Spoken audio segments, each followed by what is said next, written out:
Le FC Barcelone suit de très près une nouvelle pépite espagnole de 16 ans. Actuellement en tête du championnat espagnol, le FC Barcelone doit faire face à de nombreux problèmes tels que des blessures de certains cadres de leur effectif. Pour pallier à ces dommages, les dirigeants catalans font de plus en plus recours à la Masia, le célèbre centre de formation catalan, pour renforcer l'équipe première. Mais cette fois, les dirigeants catalans ont jeté leur dévolu sur un pépite venant d'ailleurs. Selon les informations de Mundo Deportivo, le FC Barcelone suit de très près le jeune Da Vinci. A encore le média espagnol, un autre grand club serait également aux trousses de cette pépite. La rivalité entre le FC Barcelone et le Real Madrid pourrait bientôt s'étendre au marché des transferts avec l'émergence d'un jeune prodige. Les deux géants de la Liga s'intéressent de près à Da Vinci, un latéral gauche de seulement 16 ans, qui brille actuellement en 3e division avec le Recreativo Huelva.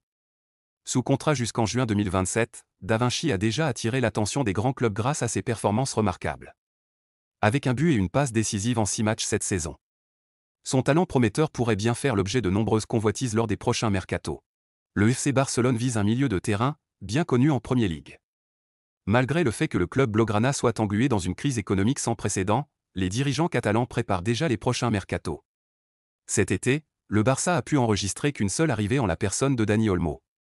Mais Hansi Flick compte bien avoir de nouveaux renforts, notamment au milieu de terrain. Mais les blaugrana ne pourront pas dépenser énormément d'argent. Cependant, en interne, un nom est ressorti assez rapidement. Thomas Partey. Actuellement à Arsenal, Thomas Partey est devenu une référence au milieu de terrain en Première Ligue anglaise.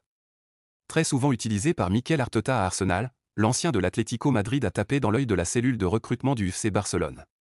Une bonne opération, d'autant que l'international ghanéen arrive à la fin de son contrat avec les Gunners en juin prochain. Une aubaine pour le Barça qui va tenter de s'attacher ses services gratuitement.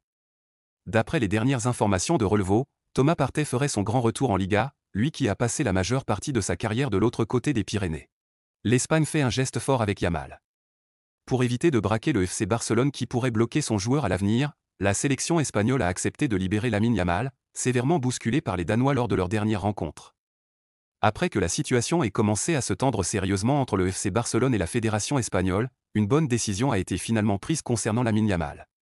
Le motif de la colère du Barça était que le sélectionneur de la Rora, Luis de la Fuente, ne repose jamais son ailier de 17 ans et que celui-ci est de plus en plus exposé.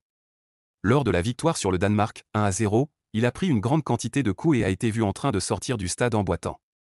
Aujourd'hui, Lamine Yamal souffre d'une surcharge musculaire, qui ne l'empêchait pas forcément de jouer le prochain match. Mais, il est rentré à Barcelone. La fédération espagnole a préféré calmer le jeu en décidant de libérer Lamine Yamal. L'ailier est rentré en Catalogne ce dimanche et va pouvoir profiter d'une semaine de repos avant le déplacement à Séville le week-end prochain. Une période de répit bienvenue car plusieurs Barcelonais, parmi lesquels Gavi, ont déjà payé le prix fort à force de trop tirer sur la corde. Bonne nouvelle à venir pour les Girondins de Bordeaux dans le marasme financier que traverse le club français. Le FC Barcelone doit encore de l'argent aux Marines, pour solder le transfert de Jules Koundé. S'il est évident que les dirigeants de l'équipe au scapulaire l'ont prévu dans les comptes puisque la créance est ancienne, cela reste une ligne positive au bilan économique si fragile du club. Vu la somme et ce qu'elle représente à l'échelle d'une formation aujourd'hui pensionnaire de National 2, il est clair que Bordeaux a gagné le gros lot. De l'argent frais à venir pour des Girondins de Bordeaux qui sont extrêmement en manque. C'est le rapport financier annuel du club blaugrana, au 30 juin sur l'exercice 2023 à 2024, qui met en lumière la somme à venir. Il n'y a pas de date précise, juste des échéances à court et plus long terme. Dans le cas de Jules Koundé, entre le solde du mécanisme de solidarité et de possibles clauses inscrites dans son transfert du FC Girondins de Bordeaux au FC Séville en 2019, le détail exact n'est pas indiqué, seule la somme l'est. Les Bordelais recevront en 2 fois, un premier versement de 359 000 €. Puis un autre, plus tard, du même montant, un peu plus de 700 000 € au FC Girondins de Bordeaux et encore plus à venir pour le FC Séville. En effet, le FC Barcelone doit encore payer 24,5 millions d'euros au club andalou, auprès duquel il a recruté le défenseur international français en 2022, pour près de 50 millions d'euros. Il en doit aussi 2 fois 80 000 € au club amateur la Bred FC, qui évolue en Régional 2, et où Jules Koundé jouait au début de son adolescence. Le mystère autour de la blessure de Christensen.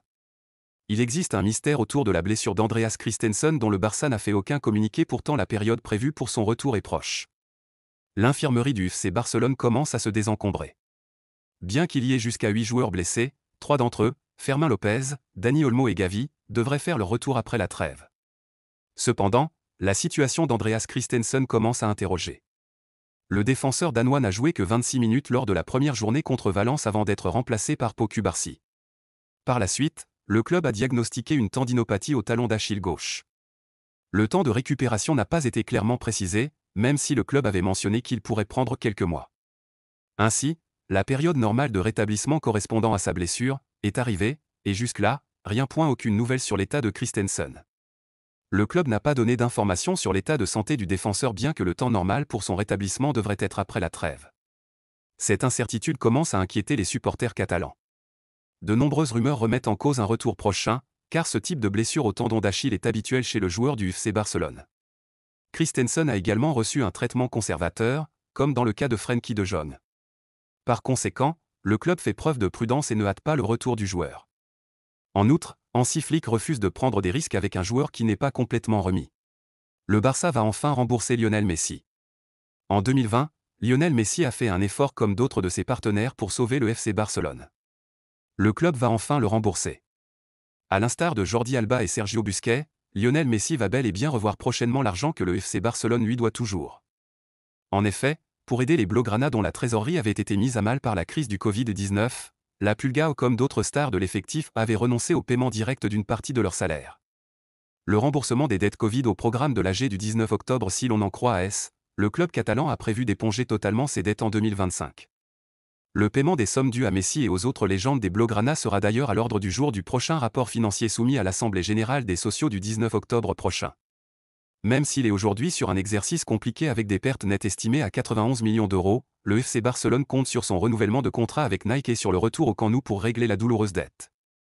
Selon les informations de AS, ces remboursements n'impacteront pas le budget 2025-2026. Une bagarre sur le chantier du Camp Nou a fait 6 blessés. Alors que le FC Barcelone espère pouvoir y rejouer d'ici à la fin de l'année, une bagarre sur le chantier du Camp Nou a eu lieu entre plusieurs travailleurs. Plusieurs ouvriers travaillant sur le chantier du Camp Nou, le stade en rénovation du FC Barcelone, ont été impliqués dans une violente bagarre vendredi, a indiqué à l'AFP une source policière catalane. 6 personnes ont été légèrement blessées à la suite d'une rixe impliquant 20 à 30 travailleurs, a déclaré cette source, qui a confirmé qu'aucune arrestation n'avait eu lieu et que personne n'avait encore porté plainte. Les médias espagnols ont rapporté que certains ouvriers du bâtiment avaient utilisé des poteaux de bois comme armes lors de la bagarre et que les personnes impliquées avaient été licenciées par leur employeur, un entrepreneur externe contracté par le FC Barcelone pour s'occuper de la rénovation. Le club catalan, qui n'a pas communiqué sur cette affaire, s'est engagé à revenir au Camp Nou avant la fin de l'année 2024, mais n'a pas encore fixé de date point et la mythique enceinte catalane devrait rouvrir dans un premier temps avec une jauge fixée à 62 000 places. L'objectif étant d'achever les travaux d'ici le début de la saison 2026 à 27 avec une capacité élargie à 105 000 places. Depuis le début des travaux en 2023, le FC Barcelone dispute ses matchs à domicile au stade olympique de Montjuïc. C'est ici que prend fin cette édition d'information, à très bientôt pour plus d'actualités.